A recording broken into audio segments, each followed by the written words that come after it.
तिकडे नाशिकच्या अनंत कान्हेरे मैदानासमोर एका गुलमोहराचं झाड कोसळून पडलं आणि त्याखाली 3 ते 4 गाड्यांचं मोठ्या प्रमाणात नुकसान झालंय।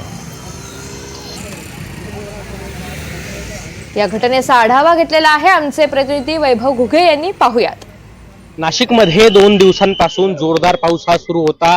मात्र आता पावसाने काहीशी नाशिकमध्ये विश्रांती घेतल्यानंतर नाशिकच्या अनंत कान्हेरे मैदानासमोर एका पार्किंगच्या इथे गाड्या लावण्यात आल्या होत्या। मात्र झाड जे आहे पावसामुळे कमकुवत झाल्याने ते आता या ठिकाणी पडलेलं आहे आणि गाड्यांचं जे आहे मोठ्या प्रमाणात या ठिकाणी नुकसान देखील झालेलं आहे।